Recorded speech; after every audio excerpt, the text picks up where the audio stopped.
Assalamualaikum warahmatullahi wabarakatuh. Bismillahirrahmanirrahim. Ini adalah proses pekerjaan sloof pada sebuah konstruksi bangunan.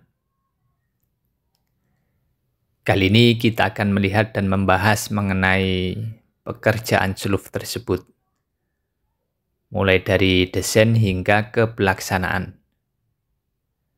Berapa ukuran sloof yang dipakai? Berapa ukuran besi yang dipakai? Berapa jumlah tulangan utama, dan juga berapa ukuran sengkang yang dipakai. Dan juga nanti kita akan bahas mengenai instalasi pipa air kotor, posisinya di mana agar tidak menembus struktur sloof yang terjadi pada foto di atas ini. Betapa berbahayanya bila struktur sloof tertembus oleh pipa, baik itu secara vertikal maupun secara horizontal. Bagaimana kelanjutannya?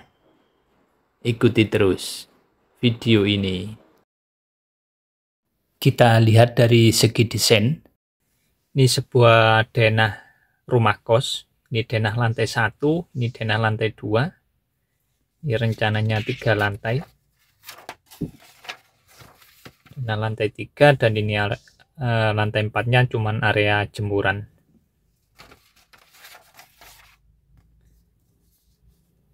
Ini dengan lebar, yakni lebar tanah 7 meter dikali 20 meter.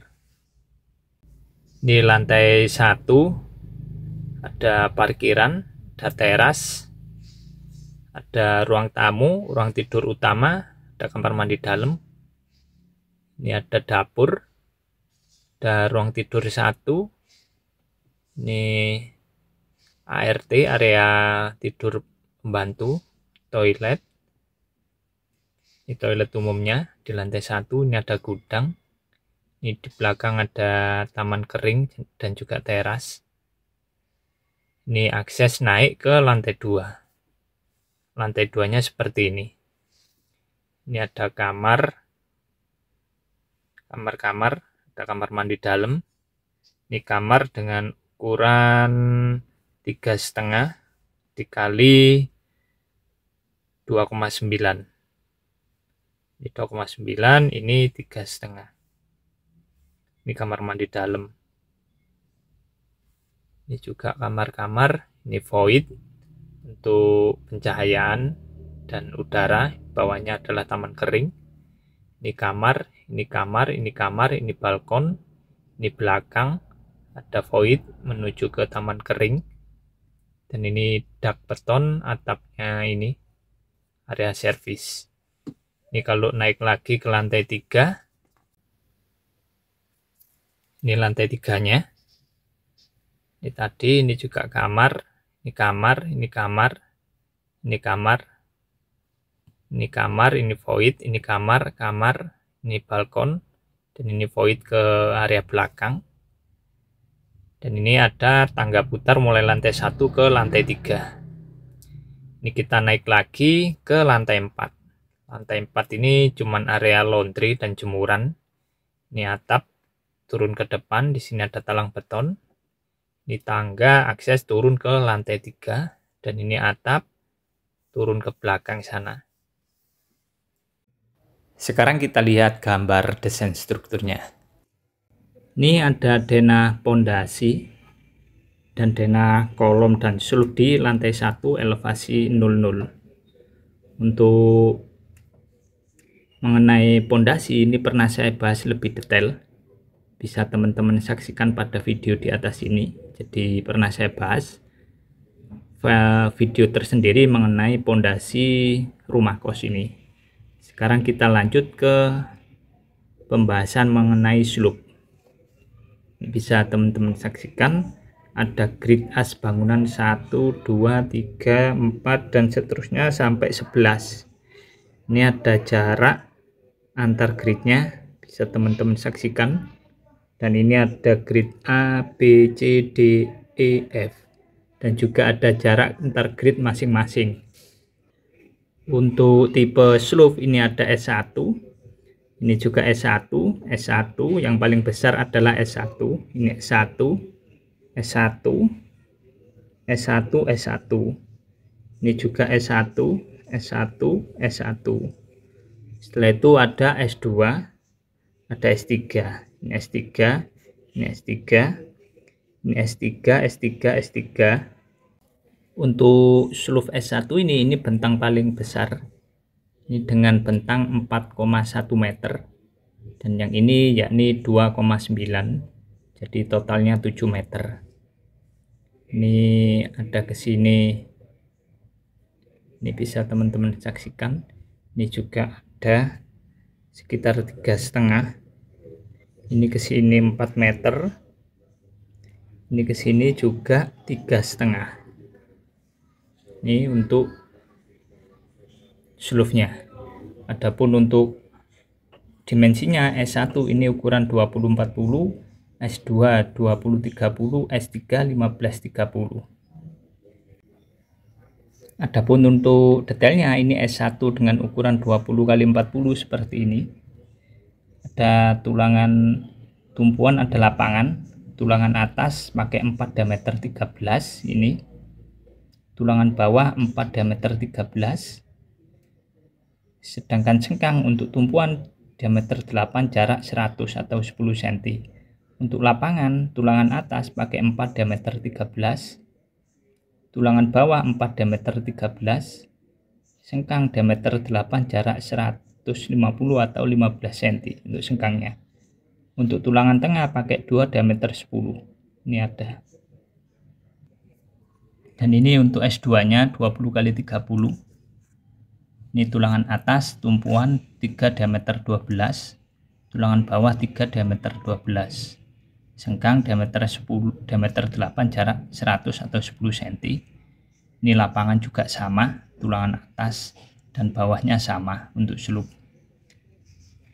Yang S3 ini 15-30. Ini untuk tulangan tumpuan dan lapangan ini sama, tulangan atas 2 diameter 12 ujung-ujung, tengahnya 1 diameter 10. Yang bawah sama 2 diameter 12 ujung-ujung, yang tengah 1 diameter 10. Untuk sengkang pakai diameter 8 jarak 150 untuk sengkang tumpuan. Sengkang lapangan sama diameter 8 jarak 150. Untuk tulangan utama ini sama baik tumpuan maupun lapangan. Sekarang kita lihat proses pekerjaan di set seperti apa. Ini bisa teman-teman saksikan. Proses pembesian SLUF sedang berjalan. Dan juga sebagian pekerja melakukan proses pekerjaan pecasting menggunakan pecasting batu bata merah seperti ini. Kenapa kita pakai pecasting batu bata merah? Rencananya rapat lantai dasar nanti dicor bareng dengan SLUF. Jadi pecastingnya tertanam, tidak bisa diambil. Lebih efektif menggunakan batu bata merah daripada pecasting kayu. Dan ini SLUF S1 dengan bentang yakni 4,1. Di sana bentangnya 2,9. S1 dengan ukuran 20x40. Ini juga sama S1. Ini bentang paling panjang 4,1 meter. Ini juga S1 dengan bentang 3,5 meter. Dalam arti S1 ini ngiket antar kolom struktur. Sedangkan untuk area kamar mandi yang kecil-kecil pendek ini kita pakai S2. Dan ini juga S3. Sebelum proses pekerjaan SLUF, ini untuk pekerjaan instalasi pipa air kotor ini sudah kita tanam terlebih dahulu. Jadi posisi instalasi pipa ini berada di bawah SLUF. Kalau teman-teman saksikan tadi, tidak ada sama sekali pipa yang menembus struktur SLUF. Jadi sudah kita setting untuk pemipaannya berada di bawah SLUF, tidak menembus SLUF. Adapun untuk cara setting pipanya seperti ini. Ini katakanlah sebuah rumah tinggal, ini jalan, dan ini ada selokan atau saluran kota di depan rumah. di mana rumah ini memiliki ketinggian dari jalan yakni 80 cm. Di naiknya 80 cm dari jalan untuk lantai 1. Ini ada kolom, ada lantai 1, pemasangan keramik 5 cm, ada slope 40 cm. Setelah itu ini ada sparing untuk kemiringan pipa yakni 37 cm, sparing kemiringan pipa air kotor. Pipanya kita pakai 6 in yakni 15 cm, sparingnya 37, berarti 37 kita kurangi 15 masih ada 22 cm untuk kemiringan 1%. Ini panjang bangunannya yakni 20 meter. Ini ada pelcap dengan tebal 40 cm, ada lantai kerja. Jadi ini adalah batas bottom slope ini. Dan ini top pelcap. Ini jarak antar bottom slope dan top pelcap ini 37. Kita gunakan pipa 6 in 15 cm, ada kemiringan kurang lebih 22 cm. Ini makanya perlu ada kolom pedestal seperti ini, kolom pendek antara pelcap dan juga slope. Di pipanya tidak menembus slope. Kita setting ada kolom pendek seperti ini. Ada jarak antara slope dan juga pelcap untuk sparing pipa. Jangan lupa untuk pipanya ini perlu kemiringan kurang lebih 1%. Tadi bangunannya panjangnya 20 meter, maka selisihnya yakni 20 cm. Sedangkan kita masih punya 22 cm. Bisa teman-teman saksikan ini slope dengan lebar bangunan 7 meter, tidak ada sama sekali pipa yang menembus slope tersebut. Ini untuk pembesian slope S1, ini tulangan bagian atas jumlah 4 pakai diameter 13, bagian bawah juga sama, pakai jumlah 4 diameter 13, samping pakai diameter 10 jumlah 2. Untuk sengkang ini kita pakai diameter 8, jarak 10 cm untuk area tumpuan. Sedangkan area lapangan sengkangnya pakai jarak 15 cm, pakai diameter 8. Untuk tulangan utama, tumpuan dan lapangan S1 ini sama, jumlah 4, diameter 13. Ini untuk S2. Ini tulangan utama bagian atas pakai diameter 12 polos jumlah 3. Yang bawah juga sama, diameter 12 jumlah 3. Di atas dan bawah tulangannya sama. Untuk sengkang kita pakai diameter 8, untuk tumpuan jarak 10 cm, area lapangan jarak 15 cm. Dan ini pertemuan slope S1 dan S2. Untuk ukuran slope yang lebih kecil, besi utama berada di atas besi utama S1 seperti ini.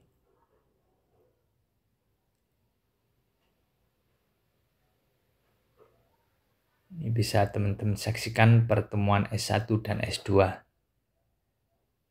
Ini jangan lupa kita beri sparing untuk tahu betonnya, atau beton decking, atau selimut beton. Dan yang ini untuk S3 dengan ukuran 1530, ini sekat untuk kamar mandi. Jadi ukurannya, bentangnya hanya 1,5 meter, tidak perlu slope besar-besar. Ini tulangan atas 2 diameter 13 dan yang tengah ini 1 diameter 10. Yang bawah juga sama, 2 diameter 13 dan 1 diameter 10. Jadi untuk bekel atau sengkang kita pakai besi 8, jarak 150. Jadi untuk slope ini berada di atas rapat lantai dasar, bukan berada di atas pondasi batu kali. Jadi ada yang mengistilahkan slope gantung. Ini proses pekerjaan pecasting batu bata. Kita gunakan batu bata merah sebagai pecastingnya.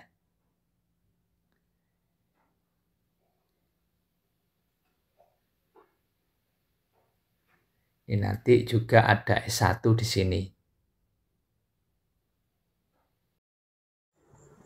Dan mohon maaf untuk pengecoran seluf dan juga rabat lantai dasar pada kos-kosan ini saya tidak memiliki videonya.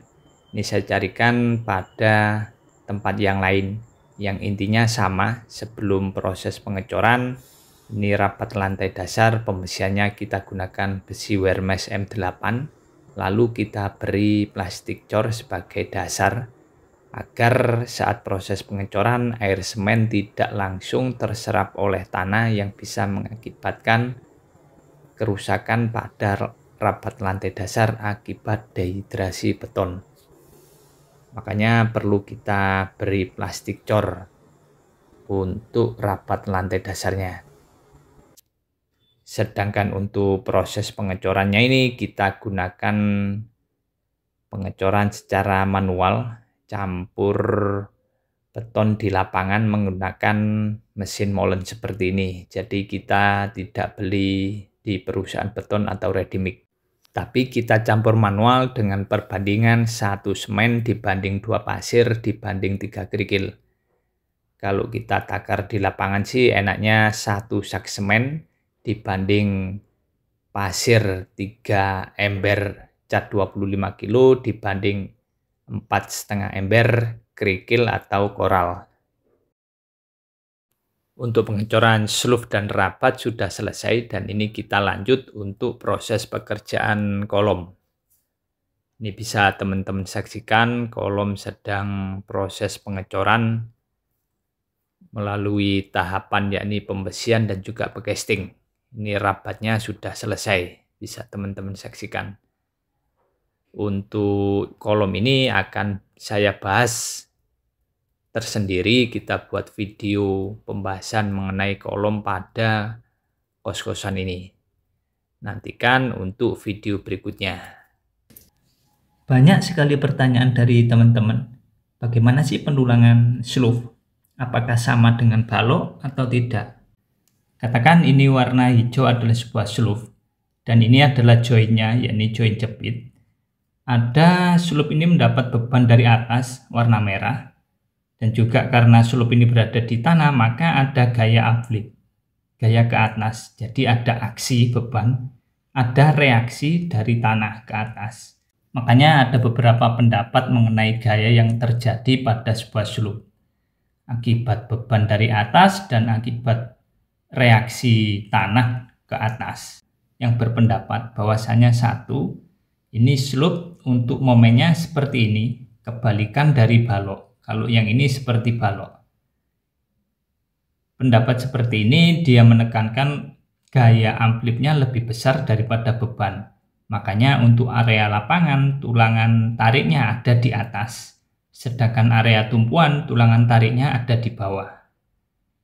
Kalau yang seperti ini meyakini bahwa bebannya lebih besar daripada amplip. Makanya dia tulangannya momennya seperti balok. Di area lapangan tulangan tariknya ada di bawah, di area tumpuan tulangan tariknya ada di atas. Sedangkan ada lagi yang berpendapat beban dan gaya amplipnya ini sama, maka dia netral. Tulangannya atas dan bawah sama baik tumpuan dan lapangan. Ini yang berpendapat nomor 1 seperti ini. Ini tulangan di area lapangan, tulangan tariknya di atas. Jadi area lapangan, tulangannya lebih banyak di atas, jumlah 5. Sedangkan di bawah jumlahnya 3. Sedangkan di area tumpuan, tulangan tariknya ada di bawah. Maka seperti ini, tumpuan jumlah 5 di bawah, atas jumlah 3. Sedangkan yang nomor 3 ini adalah seperti balok, karena dia merasa bebannya lebih besar daripada amplip. Maka tulangan tarik ada di lapangan ada di bawah. Lebih banyak jumlah 5, di atas sedikit jumlah 3. Di area tumpuan tulangan tarik ada di atas, dan di bawah ini jumlahnya lebih sedikit daripada di atas. Sedangkan yang nomor 2 dia berpikiran netral, bebannya ada, amplipnya ada, maka dibuat sama. Tulangan atas tumpuan jumlah 5 bawah jumlah 5. Lapangan atas jumlah 5, bawah juga jumlah 5. Kalau saya lebih sering memakai yang tipe 2 seperti ini. Jadi jangan heran nanti kalau ada gambar yang menyatakan slope tulangannya seperti ini, ada yang seperti ini, ada yang seperti ini. Cuman yang seperti ini agak jarang. Cuman saya pernah mengerjakan itu ada desain yang seperti ini. Desain dari konsultan strukturnya, slope-nya seperti ini. Ya saya kerjakan sesuai gambar desain. Kalau teman-teman lebih memilih sistem yang mana? Apakah nomor 1, nomor 2, atau nomor 3? Demikian proses pekerjaan slope dan juga rapat lantai dasar pada sebuah konstruksi bangunan. Lebih tepatnya pada sebuah kos-kosan 3 lantai. Tadi kita bahas mulai dari desain hingga ke pelaksanaan. Terima kasih telah menyaksikan video ini, semoga bermanfaat.